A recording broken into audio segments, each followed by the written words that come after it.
Luciano Kleber, você já teve um Ford? Um carro da marca Ford? Já, Diógenes, bom dia aos ouvintes, amigos do Jornal 96. Meu primeiro carro foi um Ford, foi um Ford Escort. E a Ford... XR3? É? Não, XR3? não, Com não teto era. solar, enfim. O XR3 era o sonho de consumo naquela época, né? É verdade. Mas não foi o XR3, não, foi aquele mais simples em modelo europeu, mas um belo carro. Carro muito bom, um motor muito bom, muito Ah, deve ter confortável. sido daquele modelo da Lady Di, né? A Lady Di andava muito num escorte, na época que ela era princesa, acho que naquele período antes de casar com o bonitão, né? O Príncipe Charles. Não, mas era o modelo europeu que era da Auto Latina na época, tinha um motor, inclusive o motor dele era um motor produzido pela Volks, né? Que chamavam na época o motor de Santana, né? Era um carro muito bom mesmo. A Ford já viveu grandes momentos no Brasil, Diógenes. Não à toa, mais de 100 anos, né, aqui atuando no país. Foi, inclusive, polo para a vinda aqui do próprio Henry Ford, que quis criar lá na região norte do país um espaço onde ele mesmo iria plantar seringueiras para produzir borracha e não ficar tão dependente naquela época, isso aí no início do século XX. Ele não queria ficar tão dependente da borracha produzida na Europa e aí queria produzir isso aqui na nossa Amazônia, mas o projeto durou poucos anos, coisa de 2, 3 anos, e naufragou.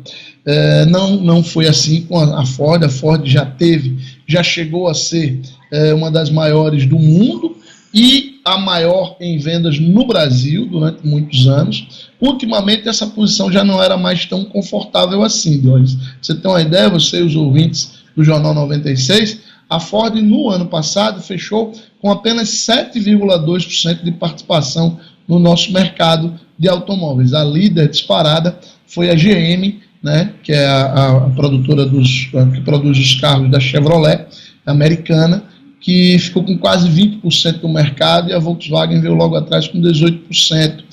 A Fiat teve 10%, a Hyundai, né, que tem um marketing muito agressivo, ficou com 10,7%, a Jeep com 7,63% e a Ford logo depois aí com 7,2% desse mercado. Esse fechamento, Diógenes, o encerramento, né, das unidades da Ford no Brasil, ele é um desdobramento que começou lá em 2014, né? Logo depois ali, 2014, 2015, com a crise que a gente viveu, 14, 15, 16, a Ford começou a revisar seus planos para o Brasil. E em 2018, no início, final de 18 e início de 19, fechou uma fábrica lá no ABC Paulista, né? E aí nessa Uma ocasião... fábrica icônica, que era a fábrica da Ford em São Bernardo do Campo, Luciano Kleber. Exatamente, uma fábrica icônica e que somente ela representou o desligamento de quase 4 mil trabalhadores, Diógenes. E aí hoje a Ford ontem, né, tinha 6.100 trabalhadores nas suas 3 unidades, você já listou aí no início do jornal, um aqui vizinho a gente, aqui no Ceará, e é importante a gente dizer que essa do Ceará, ela é fruto de uma negociação de cerca de 8 anos atrás, quando a Ford comprou a Troller. A Troller, que o natalense, o Potiguar, conhece muito bem, produz aqueles carros off-road, e era uma unidade, uma marca cearense, que foi comprada pela Ford. A Ford assumiu essa fábrica e lá implantou uma superestrutura aqui no Ceará, depois na cidade de Horizonte, né? Além do Ceará, a Ford mantinha uma unidade muito grande em Camaçari, na Bahia, e também uma lá em São Paulo. Em Taubaté. Na cidade de Taubaté, exatamente. Essas 3 unidades fechando, hoje, dos 6.100 trabalhadores que a Ford mantinha no Brasil, apenas 1.100 devem ser mantidos, cerca de 5.000 devem ser demitidos, e esses 1.100 vão ficar basicamente na área de engenharia e de logística de peças, até porque a Ford precisa, claro, manter o atendimento à sua rede de concessionárias e de oficinas para quem possui carros da marca aqui no Brasil. Vai continuar vendendo seus carros, claro, mas todos eles importados basicamente do México e da Argentina. E aí, por que eu digo no início do comentário, Diógenes, que essa saída da Ford é emblemática para a gente entender que manter uma grande empresa vai muito além dos incentivos fiscais. Nos últimos 10 anos, Diógenes, a Ford teve quase 44 bilhões de reais em incentivos fiscais, em renúncia fiscal dos governos, do governo federal e dos governos estaduais, aonde ela se instalou.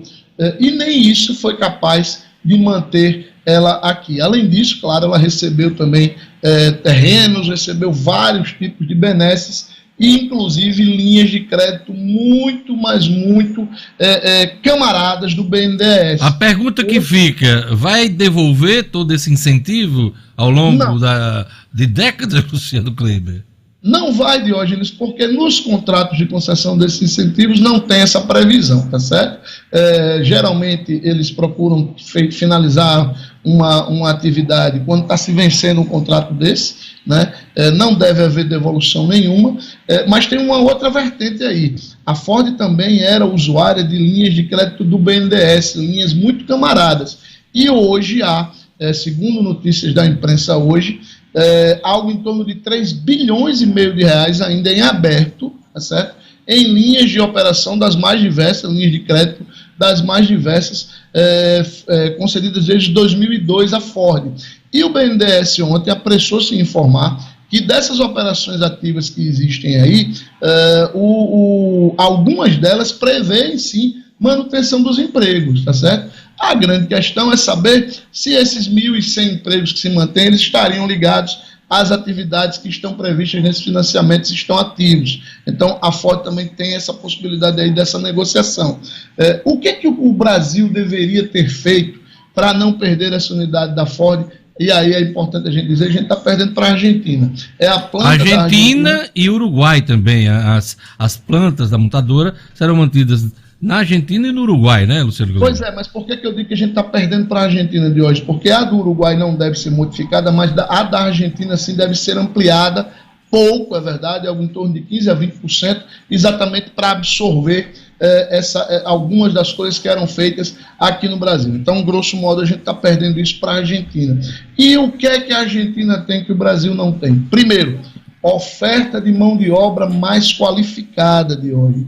E aí fica a reflexão dos governos que a gente precisa investir em capacitação, em qualificação do nosso povo, muito além das benesses sociais, né? Da entrega de benefícios sociais. A gente precisa investir na qualificação, na educação do nosso povo, para que a gente tenha mão de obra qualificada. A outra coisa que a Argentina tem que o Brasil não tem, Diógenes, é o custo Brasil que a Argentina não tem. Aqui, produzir qualquer coisa, mesmo com incentivos fiscais, ainda é muito caro. Uma conta feita hoje muito por cima, muito superficial, uma matéria de jornal Valor Econômico, considera que a retirada da Ford para a Argentina representa, veja só, uma redução de custos fixos da ordem de 15%, apenas levando algumas das suas atividades lá para a Argentina. No mercado global, em que as margens são cada vez mais apertadas, 15% no custo de produção é muito. E o Brasil tem, sim, um dos mais complexos regimes tributários do mundo, complexos e caros. Então, a gente precisa revisar isso. E a outra questão, Diógenes, claro, que precisa ser revista, é a segurança jurídica e econômica. O clima no Brasil não é favorável a essa segurança jurídica e econômica. Mas aí alguém pode dizer, mas na Argentina também não é. Em termos, a Argentina vive uma crise, é verdade, mas essa crise ela não é fruto de ações diretas dos governos. Ela agiu mal na questão da pandemia. Há especialistas que dizem que a Argentina fechou muito tempo sua economia e essa crise foi agravada, mas não há mudanças muito radicais na história, ao longo da história, na forma como lida com tributos, com previdência, com economia. A política econômica é mais firme na Argentina, é mais perene do que aqui no Brasil. Então, são esses os recados, são essas as lições que a saída da Ford, depois de 100 anos do Brasil, deixam para todos nós. Pois muita gente falou em custo Brasil. Ontem, o vice-presidente Hamilton Mourão afirmou que a Ford ganhou muito dinheiro no Brasil e podia ter adiado a saída na linha do que você chamou a atenção aí, dos incentivos, né, que foram concedidos à montadora. Só para a gente fechar essa questão da Ford, é bom lembrar que todas as montadoras de automóveis estão passando por mudanças no mundo inteiro. São muitas fusões. Recentemente a gente noticiou aqui a fusão da Peugeot com a Jeep, com a Fiat, criando aí uma super montadora. E todas elas, a Ford incluída, está revendo investimentos para o futuro do carro elétrico, o futuro também do carro autônomo. Então, na verdade, além dessas questões conjunturais, pontuais nos países, nós temos aí essa conjuntura global de transformação da indústria automobilística para esse novo momento, onde o ambiente digital ele é mais marcante. Luciano Kleber, eu gostaria de ressaltar essa questão, essa decisão da Ford no Brasil, também dentro desse contexto. Luciano, mesmo entre as menores altas do país, a inflação da cesta básica em Natal fica próxima dos 20% no ano passado, né? Pois é, Diógenes, a gente gosta de chamar a atenção da inflação da cesta básica porque ela é a que pesa no bolso dos mais pobres, né, claro. E aí, esse levantamento foi divulgado ontem pelo Diese, né, que é quem levanta o custo da cesta básica no Brasil, mostrou que das 17 capitais pesquisadas, a inflação de Natal no ano passado para a cesta básica foi a terceira menor dessas 17. Ok, bacana demais. A mais alta inflação foi em Salvador, com 32,89%, e a mais baixa em Curitiba, com 17,76%.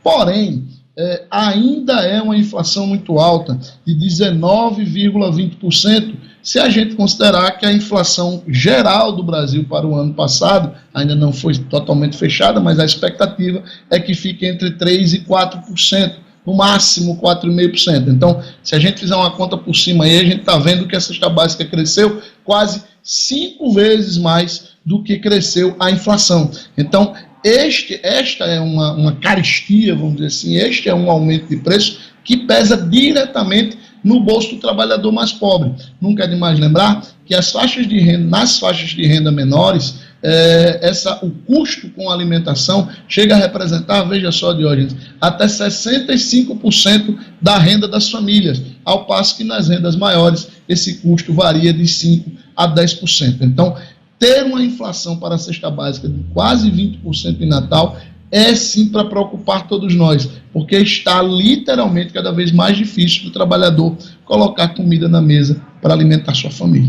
Pois é, cenário do Luciano hoje, estou vendo ali o presídio, estou vendo também o antigo Hotel Reis Magos e ali a Praia do Meio, ao fundo, um cenário belíssimo do Luciano Kleber.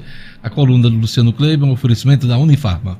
A Unifarma, que é uma rede potiguar de órgãos que está crescendo por todo o Nordeste, chegou inclusive ao estado de Alagoas. São mais de 750 lojas espalhadas por Rio Grande do Norte, Paraíba e Alagoas, além também de Pernambuco.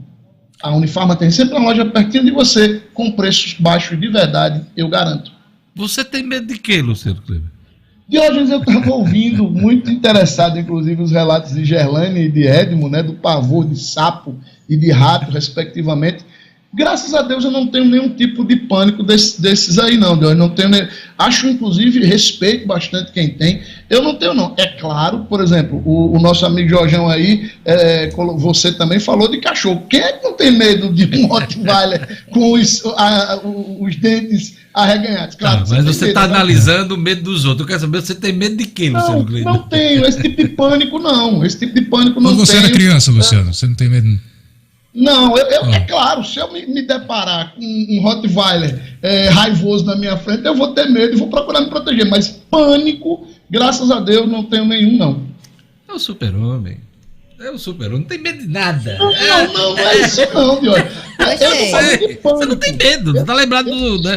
Tem medo nem de Liseu. Nem de Liseu você tem medo, Luciano Kleber. Já voltando para a economia, né?